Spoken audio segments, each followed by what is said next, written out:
of the things that we're focused on is building out what the process is through a client lifecycle.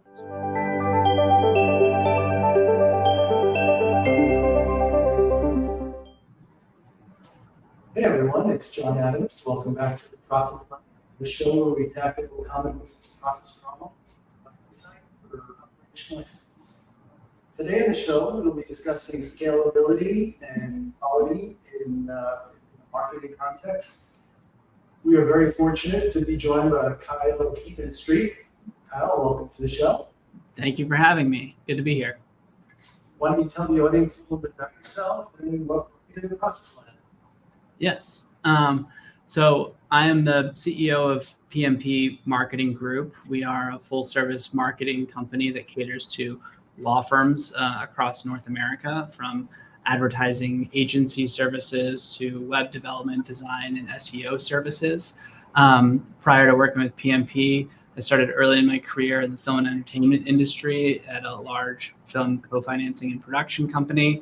An entrepreneurial bug took me to business school and down a certain path that led me to PMP, following some time spent at Deloitte as a management consultant.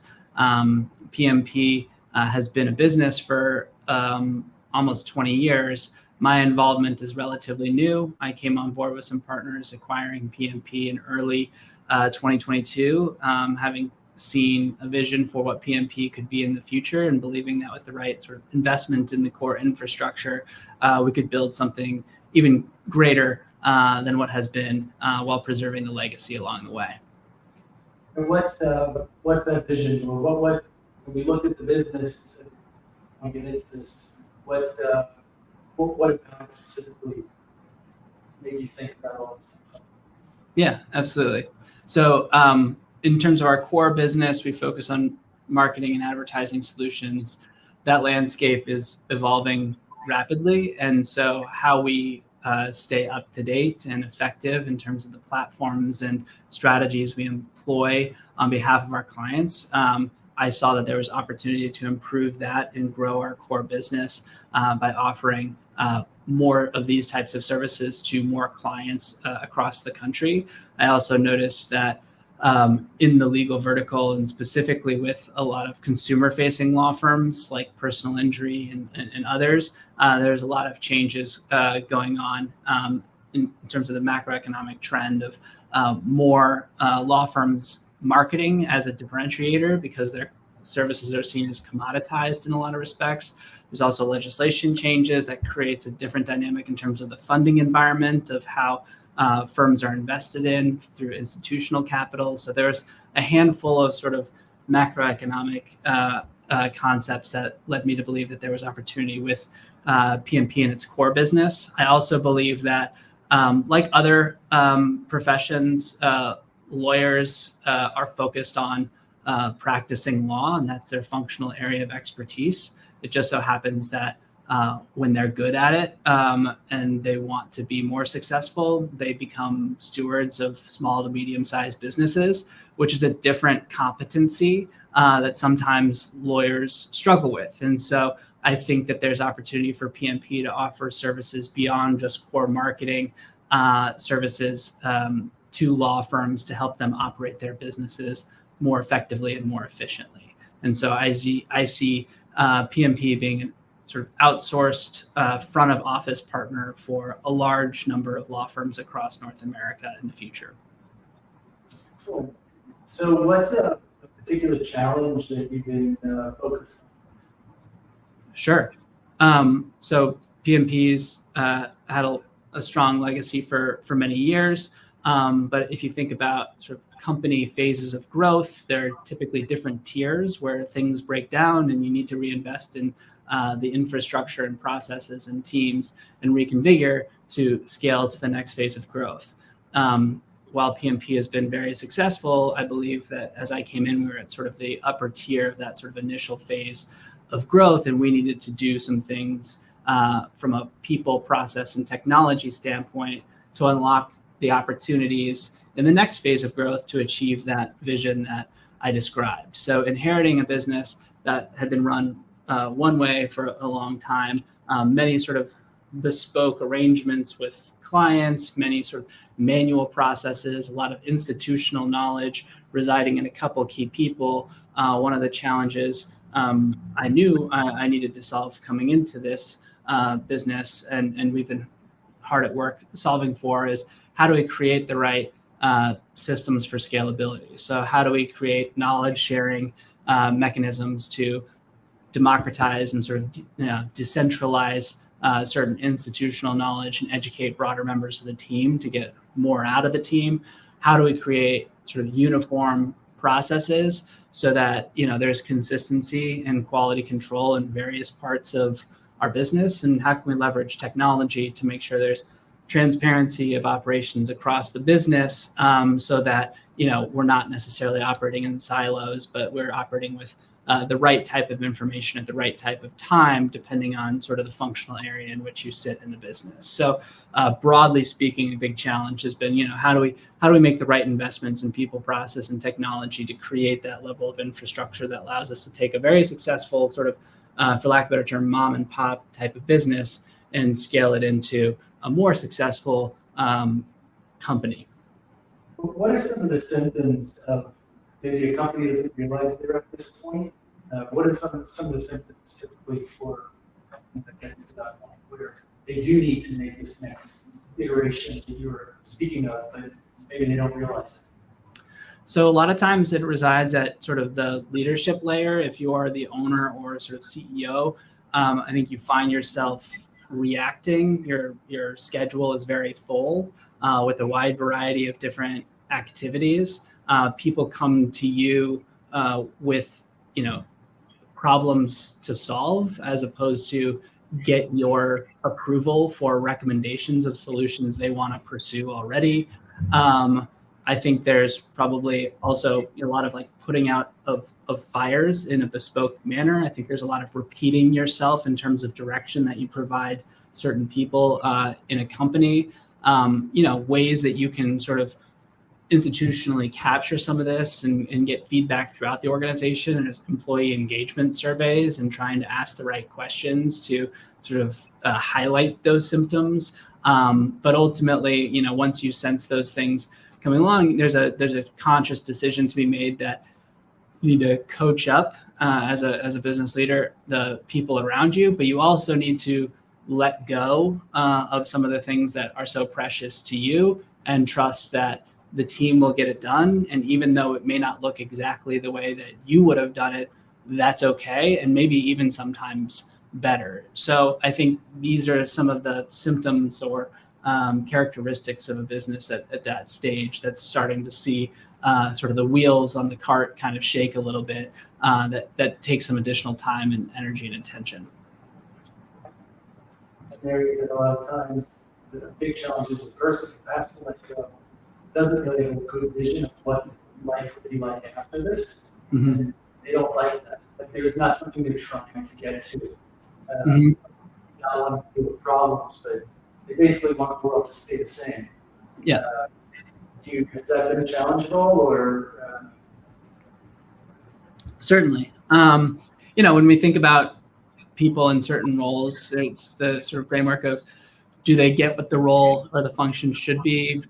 Do they want to do it, and can they do it? In some instances, as that's changing, you might run into an issue where they may not get what the future state of that role or function should be. They may not want to do it because they like status quo. They've gotten used to sort of the habits, and they may not know how to do it, which could breed sort of insecurity and fear, and that can be challenging. I think as somebody who's operating a business through change, I need to stay consistent with what is the vision for the company. I'm accountable to teammates and investors and myself, so I need to stay true to my fiduciary duty.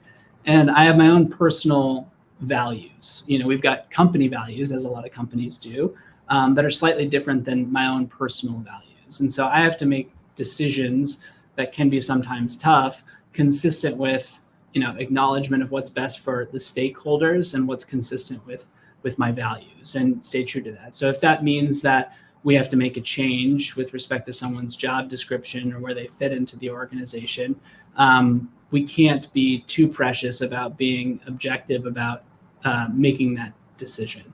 I think that my approach has been and will continue to be allow people to be committed to the vision and hopefully avoid the mentality of compliance to rules, and allow them to be excited through curiosity of what the new potential of a new role or shape of team can look like. And either they're going to run towards that or they're not. And you have to have mechanisms in place to evaluate if they're not running towards that. Maybe you need to intervene and actually make a tough decision and find somebody who does see the vision, who can do it, wants to do it, and understands what they're supposed to be doing. And it might sound tedious, but do you go through the process of democratizing knowledge? How do you go about doing, how do you extract post-tell knowledge and start Sure. making it actionable and trainable for others? Sure. So one thing, or a couple of tactics, I guess, that we employ. One is lunch and learns. So we will have, we'll buy lunch for anybody who wants to come in and sit through a 30, 60-minute conversation led by a functional expert about what they do. Even if you're not on that team, you're encouraged to go to these so you learn about what other people in the company are doing. We're going through a process right now where we are actually documenting standard operating procedures, or SOPs, throughout all parts of the business. We have a uniform template to get a first draft, because it can be very tempting to boil the ocean and say we need to document everything. We just want a first draft and then continuously improve upon that. Right now, it's takes the shape of a Word document in an outline form, but that might include recorded videos or PowerPoint decks or things of that nature in the future. So that's another mechanism that we're employing to distribute knowledge throughout the company.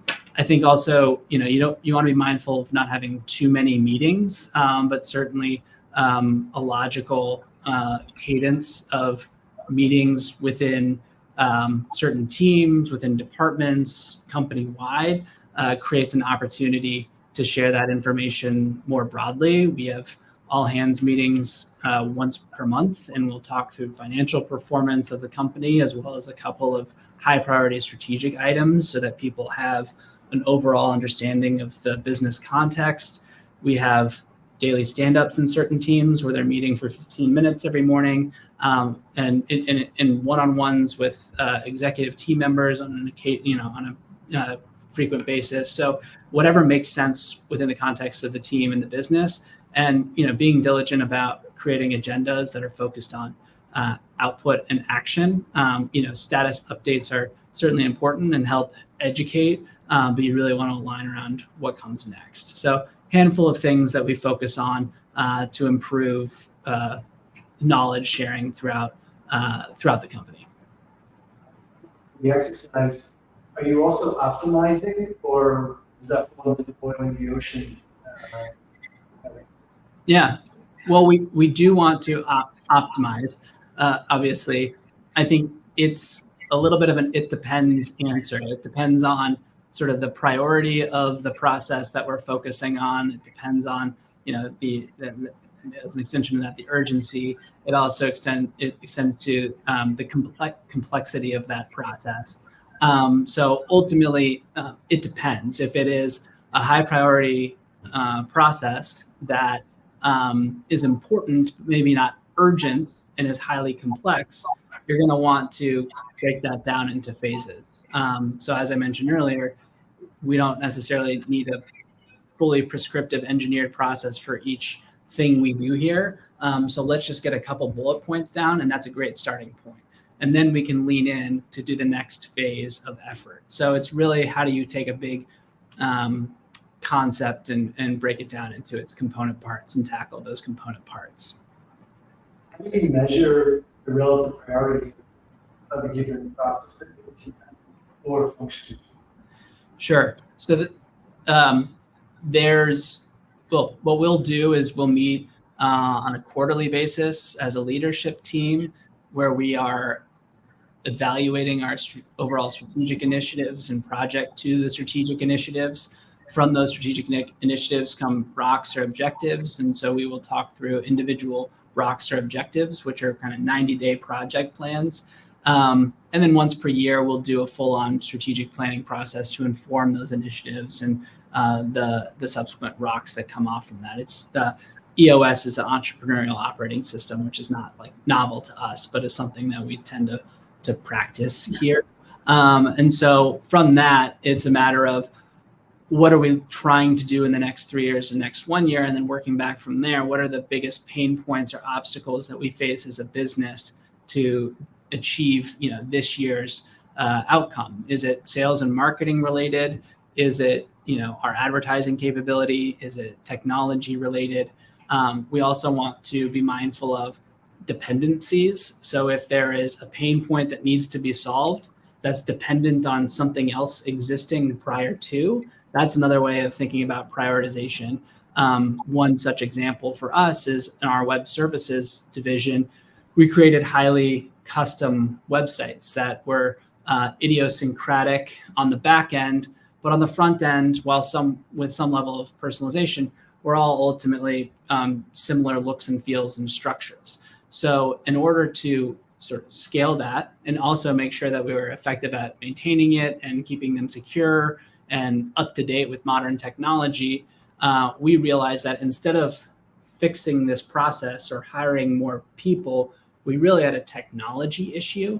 And so noticing that meant that before we could be thinking about ways of working or handoffs of work or documentation, we really needed to focus on the technology evaluation and rebuild. And then once that project had begun, we can parallel path what we should do at the time of expected project completion. So even though we needed to be better at utilization of our time and problem resolution and proactive building on websites, we couldn't really master that pain point because the root cause of it was so much influenced by the technology itself. So that's an example of prioritizing based on a dependency in a longer term strategic initiative. Do you include your customers in any of this process, or is that too how the sausage is made? Yeah, I think it's a healthy balance. One of the things that we're really focused on right now is our client experience. We call our client-facing team our client success team, and we've recently brought on board a really talented head of client success. And one of the things that we're focused on is building out what the process is through a client lifecycle. So it really starts from middle of sales discussions through contract sign and onboarding, and then what's the cadence or rhythm of engagement that we have with a client in the first year or 2 years. And our point of view is we should be able to map that out clearly across our client base. What's the step-by-step process as part of onboarding, not just to get information and credentials that are required to set up a campaign, but also to make our clients feel like they're part of something and to surprise and delight our clients and make them excited about working with us. It's not always so utilitarian, but being able to map these things out in a step-by-step process ensures that human error doesn't cause us to miss a key piece of information or a key moment in getting our client relationship off on the right foot. And so that's one thing that we're focused on right now is documenting that onboarding process, but it doesn't stop at onboarding because we want our clients to be successful, hence client success. So how do we map out what's the monthly reporting process look like? How do we affect our clients' understanding of what we're doing through not just sharing reports, but ourselves internally evaluating the data, telling our own stories based on what we're reading from the data, and advising our clients of what we're going to do in the future, knowing what we're seeing in these reports. It also comes to internal client health touch points. So how do we create a mechanism to bring teams together and share out those clients that are having great success, where there's great sentiment and relationship within the client base? How do we replicate what's working well there? Also, how do we identify client relationships that might be in jeopardy or challenged for some reason? How do we learn from what's not working there and apply those best practices to kind of elevate the overall client experience in general? It also extends to webinars and things of that nature. email newsletters specifically, bespoke to our clients on a monthly basis. For us, it's important to have these sort of multi-touch, multi-platform engagements internally and externally with our clients so that they feel a part of something that's controlled and proactive and intentional. I think that breeds confidence. It also creates a forcing function for us internally to make sure that we're doing the right things, studying the right information so that we can live up to and exceed our clients' expectations. It also allows for us to hire and scale a team. We want to focus on core values and DNA within people in that role. But being on the front lines and managing directly with clients requires a service mentality. It requires compassion and empathy and curiosity, which can be difficult to hire for. And so how do we create a system that really buoys the individuals such that those who are really sort of bred and excited for that type of role are empowered and accelerate the value they can provide? And those that might struggle a little bit more aren't necessarily failing or floundering. There's mechanisms in place to give them the tools to do a great job, succeed, and grow, and also reporting and sort of transparency for leadership to look at accountability measures and ensure that we're course correcting things that aren't working such that we can maintain a positive client experience all the way through and in all of our touch points. And to your question around the sausage making, I think a big piece of it is, what do our clients really want to know? I think there's an element of we're doing a lot of exciting stuff here. We're very process and operations driven. We're investing a lot in the business, and it's easy for us to know what we're doing. Sometimes we have to unlearn what we already know to know what we should be sharing with our clients, because even though we may not be providing website services to a client, they don't know that we've made this significant investment in creating cutting edge technology that's helping other clients. And so how do we share that information with them? How do we analyze different markets, anonymize information and research reports, and share that back as a point of interest for our clients?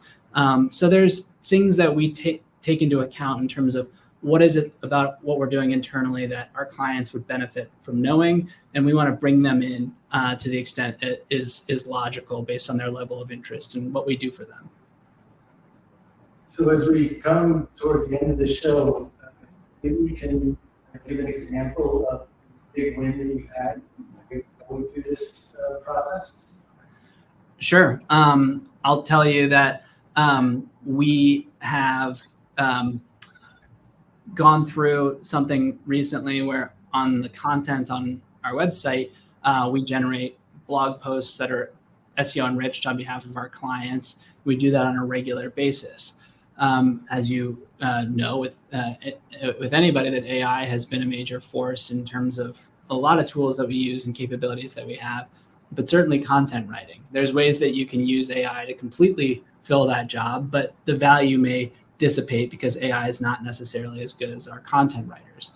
So we've been thinking a lot about how do we use AI as a tool in our process to augment and improve what we do so that hopefully we can increase output per individual, but maintain or exceed levels of quality. And so we've gone through this exercise of instituting this tool over the last couple of months. And without necessarily the full knowledge of these process changes, a client of ours was in town recently and we went out to dinner. And after dinner, I just said, hey, I'm here for you if you need anything or you want to escalate anything that we could be doing better.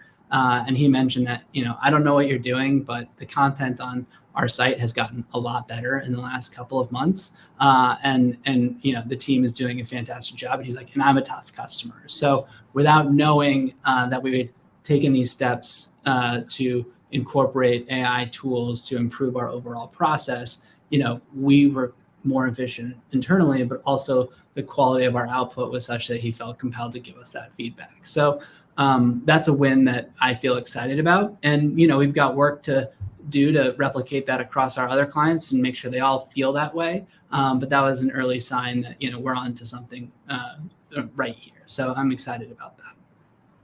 Is there anything that surprised you going through all this? I would say that, little things surprise me all the time. I think that there's a lot of talk about resistance to change in organizations and fear of change in organizations. My experience has been that while that is true in certain pockets, given the right type of DNA and curiosity in team members, people adapt to and are excited about change and want to be part of it. And as you paint the right picture of the vision of what a company should look like, in our case, our company, people do commit themselves to that vision and get excited about it and evolve to become more self-authored and self-starting within that vision. And I've been emboldened by the capacity and interest of various members of our team through various levels of seniority in terms of adapting to new ways of doing things and seeking information and proactively making recommendations around process and documentation that's needed to ensure they have the tools they need to succeed so that we can grow and scale without allowing any sort of quality challenges to affect what we offer our clients and future clients. Sounds like a key component of being successful in this is a clear vision that's well articulated. And it sounds like you're also very transparent. Yes, I agree with that. I think it's important to have a clear vision. I think it's important to be transparent. It also is, how you use various communication tactics to communicate that vision, because one approach is putting a slide up and speaking to it, which is certainly important, but how do you reiterate it in various ways? How do you incorporate it into the office? One such thing that we do is we do Wednesday videos. So every Wednesday I record a 2 to 3 minute video that we put in our team's channel, and I highlight wins or shout outs for team members. And it's a great way of building camaraderie and certainly rewarding people for doing good work. But it's a way of reinforcing what the values are and what the vision is, because you want to be selecting behavior that's consistent with that vision. And as you do more of those things, people start to fill in their own sort of idea of what the vision is, and it becomes a little bit clearer and more cohesive. That's one example, but there are several tactics, sort of multi-touch, multi-channel, multimedia ways that you need to be filling in the picture of the vision, because it is ambiguous and requires some imagination and faith, and it's continuous. So we really focus on that. Integrity of action to the vision. So yes, exactly. Any final thoughts you'd like to share with the audience? No, I appreciate you having me on. I think what you want to be thoughtful about when you're building or optimizing process is initially taking that 30,000 foot view of what is this process intended to do, and is it successful at its intended job? I think that some people make the mistake of trying to scale and grow a process when the process itself is broken, and you actually have a larger problem on your hands because you've made a small problem into a bigger problem. So planning and upfront awareness of what you're doing is critical before ongoing investment and optimization of a given process, just to stick with the theme of the show of being process focused. Excellent. No, this has been great. Good. Thanks. Thank you very much for being on the show. And to our audience, please let us know your thoughts. And if you feel it was helpful, please subscribe and share episode with others. Thank you.